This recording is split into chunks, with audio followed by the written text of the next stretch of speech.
My name is Wendy Thomas. I'm 29 years old. I'm a registered nurse. Let her go. We won't pay for the surgery, my father said to the doctor while I lay in a coma, tubes snaking down my throat, heart monitor barely finding a rhythm. He delivered the words the way you'd cancel an unwanted streaming service. No pause, no crack in his voice. At 11:18 p.m. on a Tuesday night, he signed the Do Not Resuscitate order. Not because the medical team told him I was beyond hope.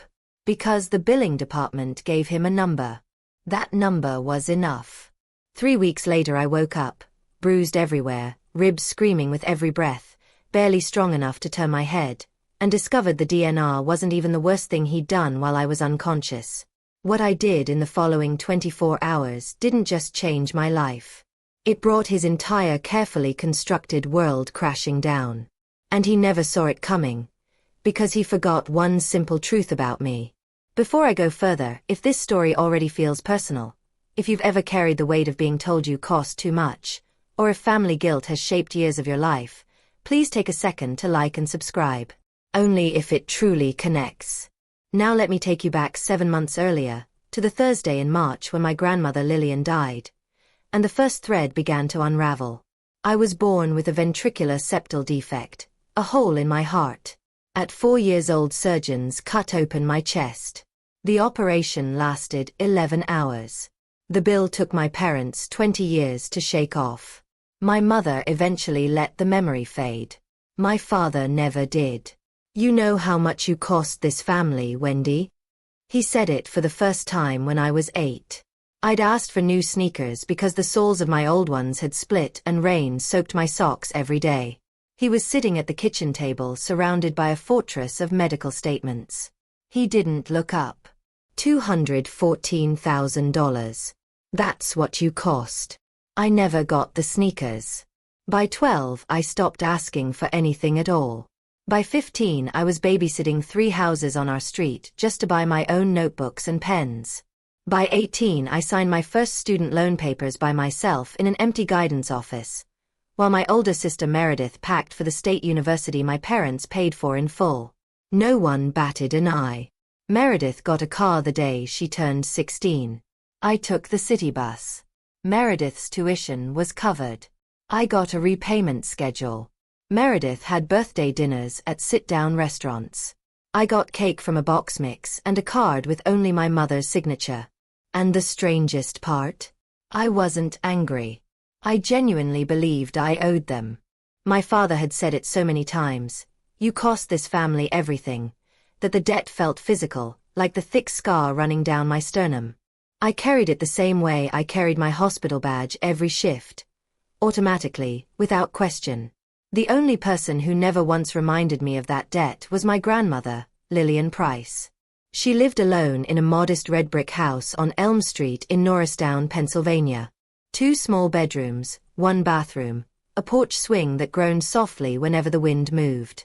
She'd raised my mother in that house, buried my grandfather from it, and kept her garden alive through 41 Pennsylvania winters. When I was 23, newly graduated from nursing school and buried under student loans, I started driving 40 minutes each way every Saturday to see her. I'd bring groceries, take her blood pressure, sit beside her on the swing, and listen to stories about nothing and everything. She never said, "You owe me anything." Instead she'd ask, "Tell me about your week, sweetheart. Did you remember to eat today?" Near the very end, her hands trembling, voice barely carrying, she said something that didn't make sense at the time. "I've taken care of things for you, Wendy. When the time comes, a man named Kessler will find you." I smiled and squeezed her fragile hand. I thought the pain medication was clouding her mind. She was 84. I assumed it was nothing. My father hated that I went there. "You're wasting gas," he'd snap. "She doesn't even remember your name anymore." That was a lie. Lillian was razor sharp until her final breath. She remembered every detail, including secrets my father prayed she'd take to her grave. She passed quietly in her sleep on a Thursday in March. My father arranged a small, rushed funeral. He wouldn't let me speak. "Keep it short," he instructed at the door of the funeral home. We're not turning this into a spectacle. I stood in the last row and said goodbye without a word. Lillian had promised Kessler would find me. I still didn't know who he was. 3 months after her funeral, I was driving home from a 12-hour night shift. The dashboard clock read 4:17 a.m. Route 202. Light rain. I was mentally calculating sleep. 6 hours if I skipped breakfast, 5 if I showered first. I never finished the math. A pickup truck blew through a red light at 50 miles an hour. It struck my driver's side so violently the frame buckled inward like tinfoil. I don't remember the impact sound. I don't remember the shattering glass. Paramedics later told me I was conscious for roughly 90 seconds. Long enough to rasp my name, then darkness. Traumatic brain swelling. 4 fractured ribs. Internal hemorrhaging. The ER team at St. Catherine's, my own hospital, rushed me into surgery within the hour. The bleeding refused to stop. They needed a second, more specialized procedure. More time in the OR. Someone had to give the green light. No spouse. No children. The emergency contact listed since I was 18, because my father had insisted, was Gerald Thomas. They called him at 10:30 p.m. He arrived at 10:47. The front desk logged it. He didn't come to my bedside. Didn't ask the nurses if I was in pain, if I'd stirred, if I was scared. He walked directly to the billing office and asked one question: how much is this going to cost? I learned the rest from Patricia Walsh, Pat, our head nurse. 28 years on the floor.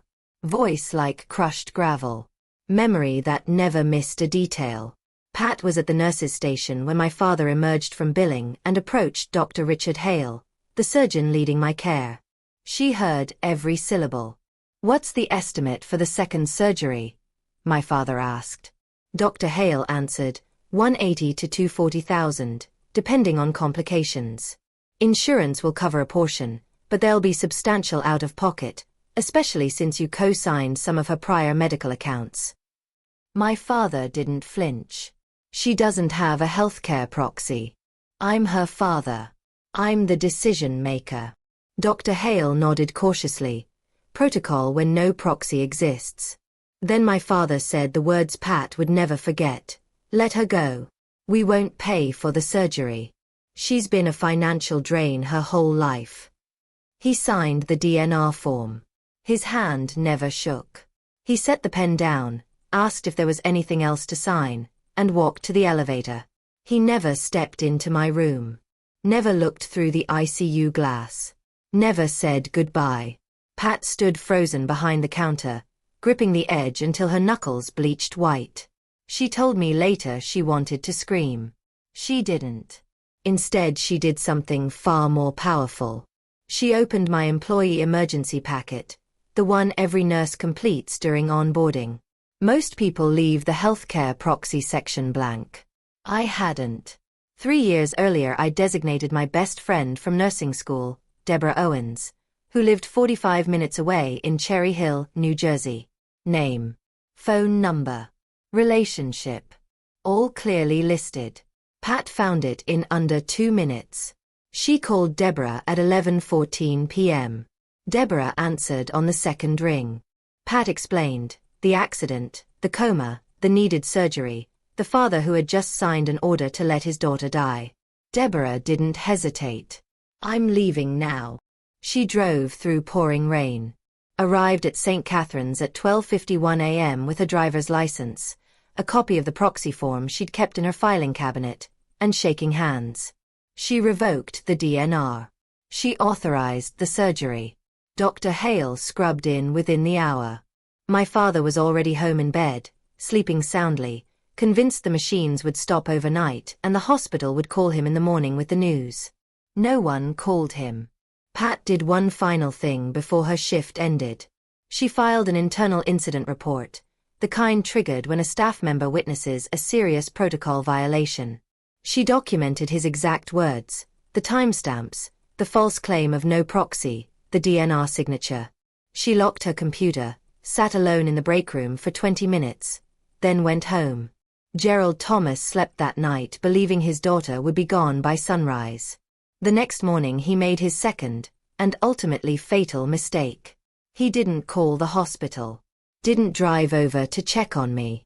Instead he went to steal my grandmother's house. Here's what I didn't know then, what I only pieced together weeks later.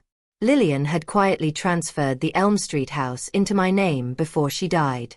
The deed was handled through her private attorney, properly notarized, filed with the county clerk, and my father had no clue it existed. What he did know, Lillian was gone, the house sat empty, and someone would eventually claim it. He decided that someone would be him.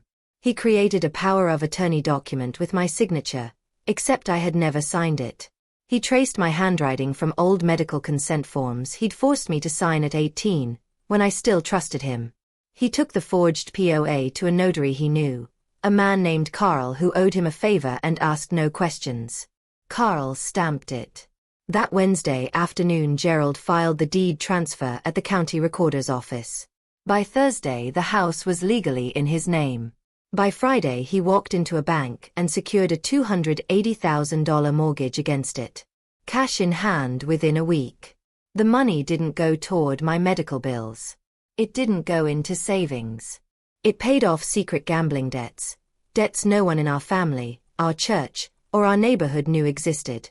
He had no idea the house already belonged to me. He had no idea how it got that way. And he had no idea who Kessler was. But forged signatures only survive until someone looks closely. And someone was about to look very, very closely. I opened my eyes on a Tuesday, 3 weeks after the crash. The light was that harsh blue-white only hospitals have. Too bright, too cold. I knew it well. I'd worked under it for 6 years. But I'd never been the one in the bed. My throat burned from the breathing tube. My ribs ached with every inhale. My left arm was in a soft cast. Even blinking felt heavy. The first face I saw wasn't my father's or Meredith's. It was Pat's. She stood by the window, arms crossed, watching my monitors. When my eyes focused on her, she didn't gasp or rush over.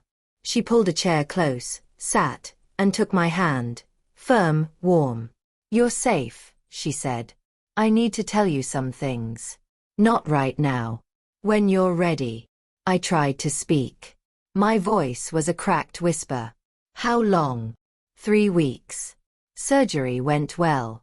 You're going to be fine." I closed my eyes, not from exhaustion, but to try to remember. The truck. The red light. The sound of metal folding. My father walked in at 2:17 that afternoon. Nurses logged it. I checked later. He stood in the doorway a moment. I watched his face. There was a flicker, half a second, before his expression shifted into practiced concern. I've read thousands of faces in the ICU. Fear of being caught looks very different from fear of loss. He hurried to my bedside, grabbed my hand, tears already streaming. "Oh, sweetheart, we were so scared. Thank God. Thank God you're okay." I looked at the tears, the trembling lip. "Hi, Dad," I rasped. Meredith sent flowers that evening, a generic bouquet from an online service. She didn't visit. 2 days later I could sit up on my own. Pat waited for the afternoon shift change, when the hallway quieted, and closed my door. She stood a moment, deciding where to start. "Just say it, Pat." "She Saturday. The night of your accident your father came to the hospital." "I know. He told me he visited every day. He came once. That first night. He spoke to Dr. Hale. Asked the cost of the second surgery. Then he said you had no healthcare proxy. Said he was the sole decision maker. Then he signed the DNR." The monitor beeped. I counted 3 beats before speaking. "He signed a DNR. On me." "Yes." "What did he say, exactly?" Pat met my eyes steadily. "Let her go. We won't pay for the surgery. She's been a financial drain her whole life." I closed my eyes again. Not shock, but recognition. The shape of a truth I'd felt my entire life finally had words. How am I alive? I found your proxy designation in your employee file. Deborah Owens. I called her. She drove through the night and authorized everything. Is what he did on record. Incident report filed. Timestamped. His exact words. I stared at the ceiling a long time. Then, hand me my phone. She did. 32 missed calls from my father. 11 from Meredith. I scrolled past them. Opened contacts. Found a name my grandmother had given me months earlier. Kessler. It rang twice. This is Donald Kessler. Measured. The voice of someone who has read 10,000 legal documents and is surprised by none of them. Mr. Kessler, my name is Wendy Thomas. I think my grandmother. Miss Thomas, he interrupted gently. I've been trying to reach you for 4 months. I gripped the phone tighter. My ribs protested. I ignored them. He explained, Lillian had come to his office 2 years before her death. She wanted a will drawn privately, not through the family attorney, not through anyone her son-in-law might influence. Notarized by his staff. Sealed. The will was straightforward. The Elm Street house to Wendy Marie Thomas, solely. A trust account holding $85,000 to Wendy Marie Thomas, solely. No other names. No conditions. Probated 5 months earlier. Deed recorded in my name. He'd sent certified letters. They were returned. He'd called my listed number. A man answered, sounding exactly like my father, and said I'd moved out of state and didn't want contact. My father. I'm in the hospital, Mr. Kessler. Car accident. Coma for 3 weeks. A pause. I'm very sorry to hear that, Miss Thomas. The house. Is it still in my name? Let me pull the current records. I'll call you back within the hour. He did. 53 minutes later.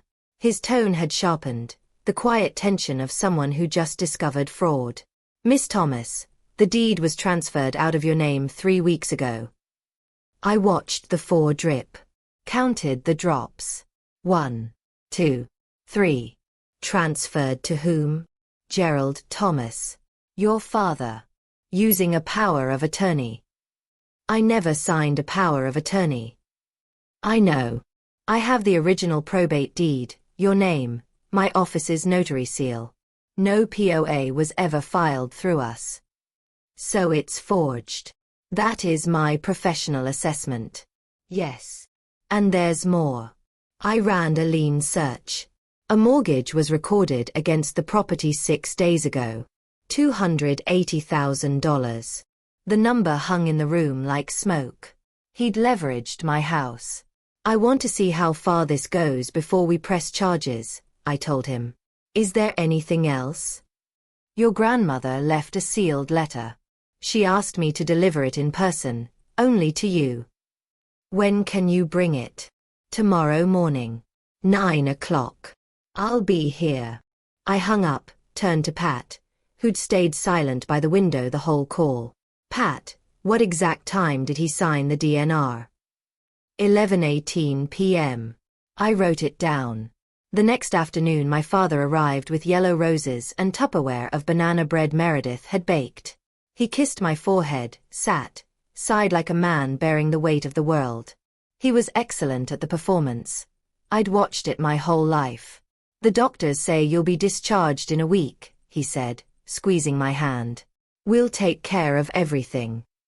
Thank you, Dad. Meredith came too. Her first visit. She stood at the foot of the bed, phone in hand, tight smile. We were so worried, she said. I couldn't sleep for weeks. I looked at her. She looked at the window. My father leaned in, voice low and warm. The voice he used when he wanted you to feel safe. Don't worry about the medical bills, sweetheart. We'll figure it out as a family. That's what families do. I repeated softly. That's what families do. The man who'd signed my death warrant was holding my hand, lecturing me about family. I smiled. He smiled back, satisfied the script was working. They stayed 40 minutes. He talked about the weather, the Phillies, a faucet he'd fixed for a client. Meredith checked her phone 11 times. Then they left. I waited 10 seconds after the door closed. Then I picked up my phone and called Kessler. Mr. Kessler, when can you come? Bring the letter. Donald Kessler arrived at 9 the next morning. Short. Quiet. Gray suit, silver-rimmed glasses, briefcase worn from decades of use. He shook my hand carefully, mindful of the four, and sat. Your grandmother spoke of you every time we met, he said. He opened the briefcase. Inside, a manila envelope sealed with Lillian's handwriting on the front. Just my name. Wendy. I broke the seal. One sheet of paper, folded twice. Her handwriting thin but steady. Wendy, I know your father will try to take everything. He already has over the years. My pension, my savings, things I never told you because I didn't want to shatter the family. That was my mistake. Don't make it yours. The house is yours. The money is yours. Mr. Kessler has the paperwork. Don't let anyone take what's yours. Not even your father. Especially your father. You are stronger than me, sweetheart. You always have been. I'm sorry I didn't say this while I could still hold your hand. I cried, for the first time since waking. Not weakness. Relief. Lillian had seen me. Planned for this moment. Quietly. Carefully. With love that asked for nothing in return. Kessler waited. When I was ready, he placed a thick folder on the blanket. Original will, probate records, my deed, lien search showing the mortgage. You have everything you need, he said. What do you want to do? I wiped my face. Sat straighter, ribs protesting. I want to do this right. Publicly. And I want it done before Sunday. He raised an eyebrow. What's Sunday? Our church's monthly community gathering. My father is a deacon. He never misses it. Okay. If you're watching and already guessing what happens next, or if you're thinking, I'd confront him too, or I'd handle it privately, drop a comment right now. Tell me which you'd choose. I genuinely want to know. 5 days later I was discharged. Still sore, still bruised, still moving slowly, but able to walk and think clearly. That was enough. My father arrived at 10 a.m. to pick me up. He'd brought a suitcase. You're staying with us until you recover, he announced. Not a question. That's kind, Dad. But Deborah's picking me up. She has a spare room. His mouth tightened. Just a fraction. You'd rather stay with a stranger than your own family? She's not a stranger. She's been my emergency contact for 3 years. Something flickered behind his eyes. A calculation. It didn't connect yet. Fine. He grabbed the suitcase and left without goodbye. That evening Meredith texted, Dad's upset. You're being ungrateful after everything he's done. I read it. Set the phone down. Didn't reply. At Deborah's I sat at her kitchen table and called Kessler again. We reviewed the timeline, motion to void fraudulent deed, police report for forgery, notice to the mortgage lender about disputed title. Everything prepared. Sunday, I said. Sunday, he agreed. That night my father called. Casual, almost rehearsed. By the way, about Grandma Lillian's house. I've been handling the estate. Don't worry. I'll explain when you're feeling better. He was probing. Testing if I knew. Okay, Dad. Thanks for taking care of it. I hung up. Deborah watched from the doorway. How do you stay so calm? 29 years of practice. Let me tell you about my father's church. First Grace Community Church, white steeple, red brick, tree-lined road west of Philadelphia. Parking lot full by 9:45 every Sunday. About 120 regular attendees. Families, retirees, teachers, small business owners. The kind of place where everyone knows your name, your children's names, and what casserole you brought last potluck. Gerald Thomas had been a deacon there 15 years. He greeted at the door. read scripture from the lectern, organized the men's breakfast, fixed furnaces for free in winter. When the church needed a new roof, he led the fundraiser. Pastor David called him a man of faith and sacrifice, in sermons so often I could recite it in my sleep. Every first Sunday of the month they held a community potluck in the fellowship hall. Folding tables, foil pans of ziti and green beans, paper plates, a standing microphone near the front where people shared blessings and prayer requests. Gerald always spoke, always about gratitude, family, giving without expecting return. This Sunday was the first of the month. I called Kessler Saturday evening. Can you be there at noon? I'll be there at 11:30. Sunday morning, 7 a.m. I woke early. Stood in Deborah's bathroom mirror. Bruise along my jaw almost gone. One under my eye faded to faint green. Collarbone still tender. I looked like someone hit by a truck, because I had been. I wore a simple white button-down and black slacks. No jewelry except the small silver studs Lillian gave me for my 21st birthday. Hair back. Face washed. No makeup. I slipped the folder into my bag. Lillian's will, original deed, lien records, redacted incident report with my father's words in black ink on hospital letterhead. Deborah drove.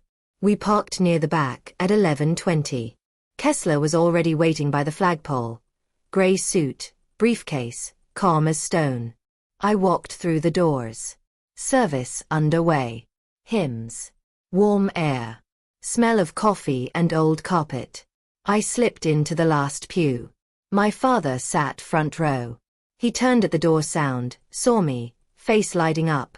Proud father, grateful deacon. He waved. I gave a small wave back. Service ended at noon. Congregation moved to the fellowship hall. Tables in rows. Children running. Gerald already at the microphone, hands clasped, waiting for quiet. He tapped it. Good afternoon, everyone. I want to start with something personal today. The room hushed. As many of you know, my youngest daughter Wendy was in a serious car accident last month. Coma for 3 weeks. Doctors weren't sure she'd pull through. He paused. Perfect dramatic beat. But God is faithful. And today, Wendy is here with us. He gestured toward me. Every head turned. Applause. Warm. Genuine. Hands to hearts. Nods. As a father, he continued, voice cracking on cue, there is nothing more terrifying than almost losing your child. I prayed every single night. I never left her side. The words landed like a key in a lock. Family is everything. That's what I've always taught my girls. He looked at me. Opened his arms slightly, the universal fatherly embrace gesture. I smiled. Walked forward. The room watched with soft, expectant eyes. Dad, I said, loud enough for the first rows. Can I say a few words? He couldn't refuse. Not here. Of course, sweetheart. He handed me the microphone, still warm from his hand. Stepped aside, hands behind back, playing the supportive role. I wrapped my fingers around it. Thank you all for your prayers. I'm truly grateful to be standing here. But I need to correct something my father just said. Silence. Thick. Pressing. My father didn't pray by my bedside. He came to the hospital once, the night of the accident. He didn't check on me. He went to billing first. Then he spoke to my surgeon. Asked how much the surgery would cost. When they told him, he said, and these are his exact words, documented in a hospital incident report, let her go. We won't pay for the surgery. She's been a financial drain her whole life. A sharp inhale from the middle rows. A hand flew to a mouth in front. Then he signed a Do Not Resuscitate order. Silence pressed harder. I'm alive because a colleague, a nurse at that hospital, found my healthcare proxy in my employee file and called my best friend in the middle of the night. That friend drove 90 minutes through rain to authorize the surgery. Not my father. Not my sister. A friend. Gerald stepped forward. Wendy, stop. This isn't the place. You're confused. I'm not done, Dad. You chose a church to lie. I'm choosing the same church for the truth. You're on heavy medication. I have the hospital records right here. The side door opened. Donald Kessler walked in, unhurried, briefcase in hand. He didn't look for a seat. He came straight to the front, set the briefcase on a table, and stood beside me. For the first time in my life, I saw genuine fear on Gerald Thomas's face. This is Mr. Donald Kessler, I said into the mic. He was my grandmother Lillian's attorney. A murmur rippled. Lillian's name still carried weight here. She'd attended 30 years. My grandmother left me her house and her savings in a will, privately notarized, probated by the court 5 months ago. My father knew nothing about it because Lillian didn't trust him with it. Gerald opened his mouth, closed it.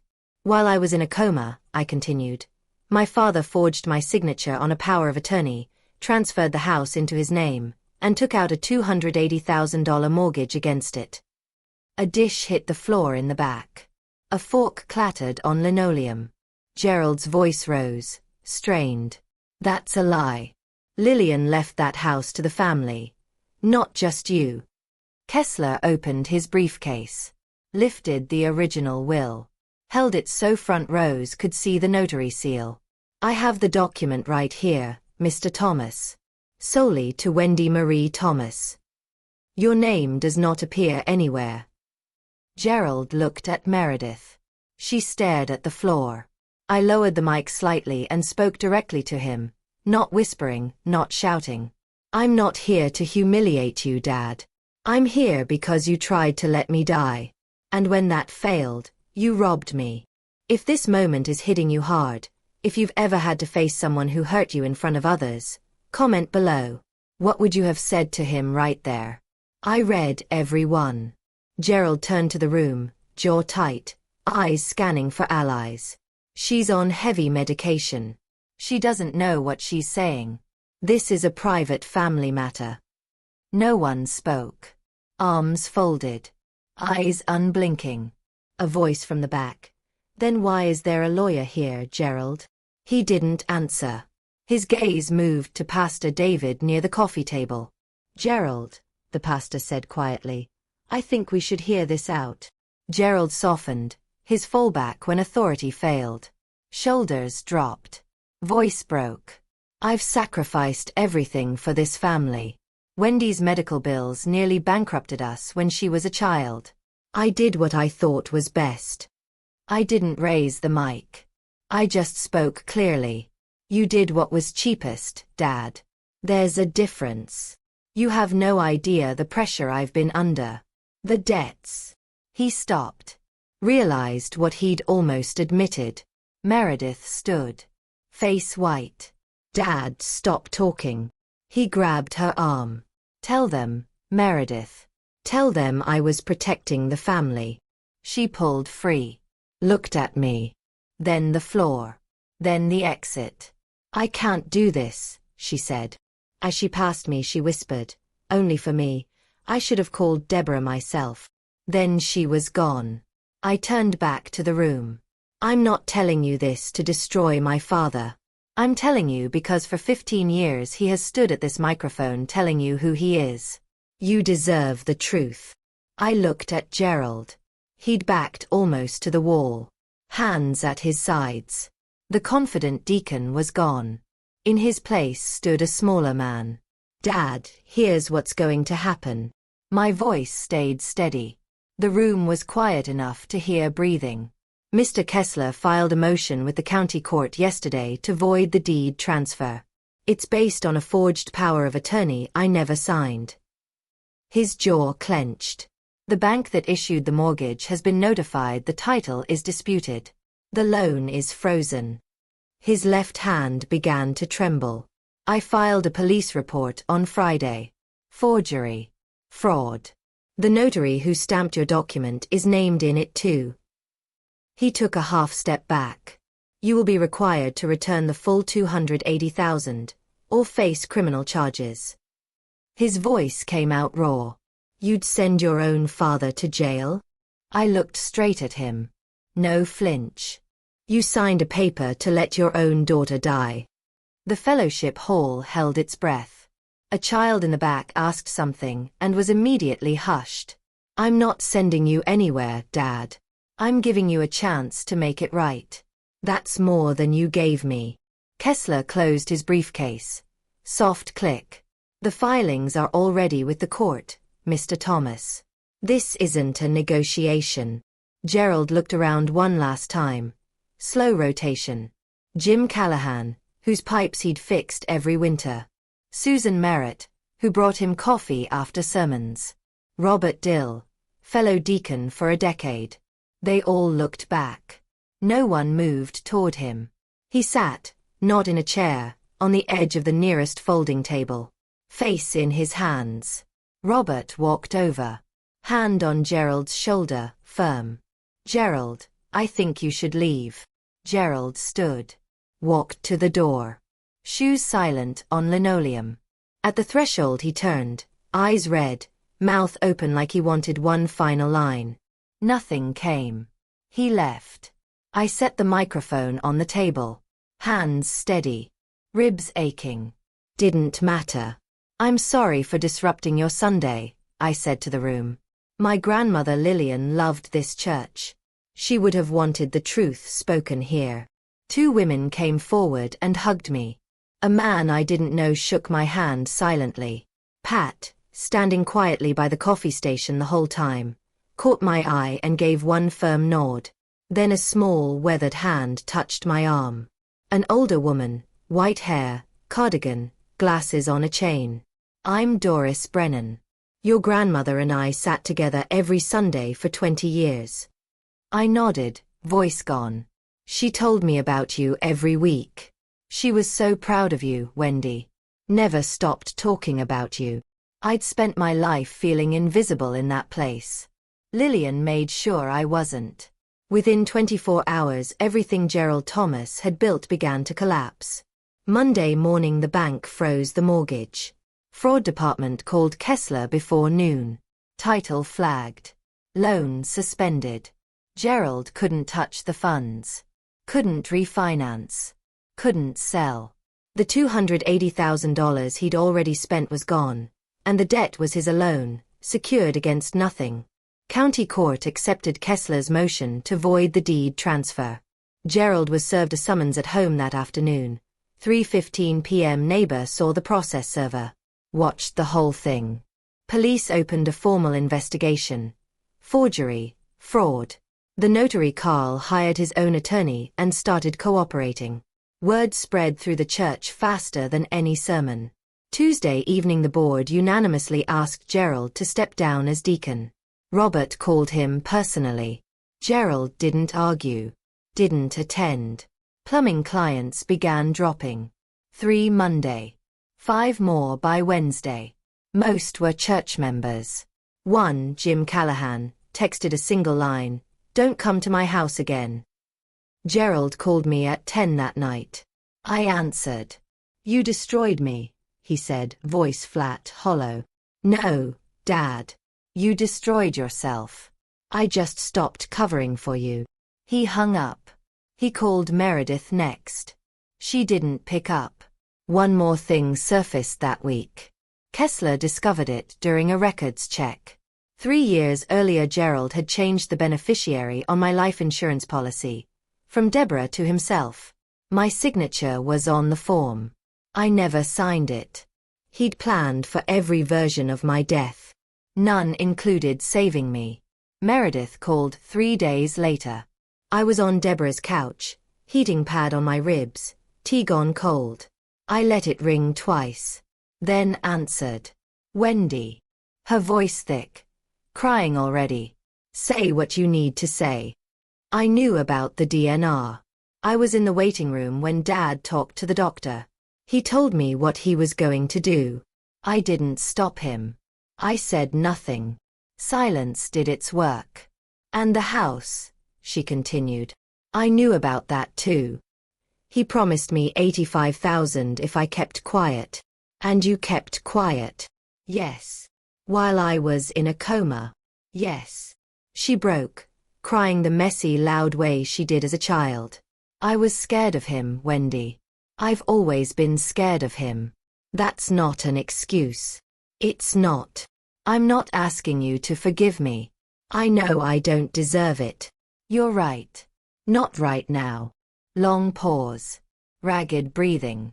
But I'm not going to pretend you don't exist, Meredith.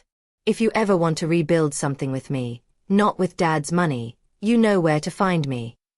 She was quiet a long time. Grandma Lillian sent me a letter too. I sat up straighter. She wrote, I love you, Meredith, but you are too much like your father. Choose differently. The line went quiet. Did you? I asked. Choose differently? She didn't answer. We both already knew. Forgiveness isn't owed. The door isn't locked. It's just closed. She'll have to knock. 1 month later, the deed to Lillian's house was restored to my name. Kessler called at 10 a.m. with the court ruling. I thanked him. Thank your grandmother, he said. Then added, she would have loved watching you in that fellowship hall. Gerald faced charges: forgery in the 3rd degree, fraud, mortgage fraud. His attorney pushed a plea: probation, full restitution, no prison if he cooperated. He took it. No choice. Evidence was ironclad. Carl had already told investigators everything. He sold his house to cover what he could. It wasn't enough. The rest would follow him for years. He moved in with his brother in Allentown. I heard through Meredith, who heard through a cousin. I didn't verify. Didn't need to. Meredith lost 2 real estate listings from church members. She kept her license. No charges, she hadn't signed anything. But people remember. I returned to work, part-time at first. Pat adjusted my schedule to days only for 2 months. Handed me the new rotation and said simply, welcome back, Thomas. On a Saturday in late October, I drove to Norristown. Parked on Elm Street. Walked up to the brick house. The porch swing still creaked. Garden a little wild.